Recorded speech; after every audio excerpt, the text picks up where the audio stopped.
नमस्कार ओडिशा।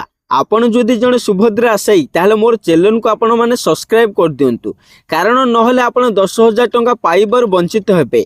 समस्त मन प्रश्न अच्छी, जदि एबे आमे आवेदन करूछंती ताहले कोन मार्च 8 रे मिलिबो कि सुभद्रा टंका?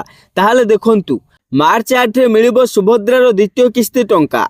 ब्रह्मपुर रे आयोजित कार्यक्रम रे सुभद्रार द्वितीय किस्तीर प्रथम पर्याय टंका प्रदान कराजिबो। एथर सुभद्रा 1 कोटी महिलांक पाखरे पहुंचिबो, ए नै कहिसेंती उपमुख्यमंत्री प्रभाती परिडा। तेबे पूर्वरु 98 लाख महिलांक सुभद्रार प्रथम किस्ती टंका दिया जाइछि। एपड़े कहि रखुछि कि सुभद्रा योजना रे प्रथम किस्तीर चतुर्थ पर्याय टंका खाताको आसी सारिछि। चतुर्थ पर्याय 18 लाख ऊर्ध्व महिला को 5,000 टंका देइछन्ती सरकार। वर्तमान सुधा 98 लाख महिला को सुभद्रा टंका दिया जाइछि।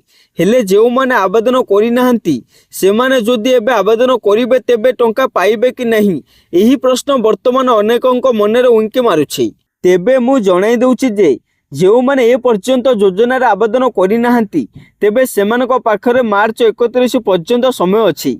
सेही परि जदि आपण आवेदन करूछन्ती ताहाले एकाथरके प्रथम किस्ती सहित द्वितीय किस्ती टंका मिलिबार संभावना अछि, अर्थात 10,000 टंका अकाउंट को आसीबो। केवल योग्य हिताधिकारी ही एही योजनार लाभ पाई परिबे।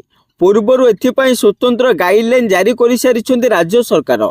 सुभद्रा योजना पाई आवेदन आज ठारू आरंभ होउथिला बेले अनेक महिलांकर आधार कार्ड सह मोबाइल नंबर संजोग रही नाही। सुभद्रा योजना रे आवेदन पाई केवाईसी बाध्यतामूलक होइथिबारु आधार कार्ड सहित मोबाइल फोन लिंक रहिथिबा आवश्यक, नचेत सुभद्रा योजना रु योग्य हिताधिकारी भी वंचित हेबे। एथि मु आपन को बुझाई कहि दउछि जे जो माने आगुर अप्लाई करि नाहंती सेमाने योग्य हिताधिकारी होइथिबे, तेबे आज मध्य जदि आपण अप्लाई करूछन्ती ताहाले आपण मार्च 8 रे प्रथम और द्वितीय किस्ती बाबद को 10,000 टंका पाइबे। ए ने उपमुख्यमंत्री निजे कहिसन्ती। सेथिपई आपण माने कोनोसी टेंशन नबर आवश्यकता नै। मां माने आपण माने अप्लाई करंतु, निहाती पाइबे 8 तारिख रे। आउ जदि मोर ए वीडियोटी आपण मान को भलो लागि थाए ताहाले वीडियो गोटे लाइक, चैनल को सब्सक्राइब कर दियंतु एमिति नुआ नुआ योजना विषय रे जानिबा पई।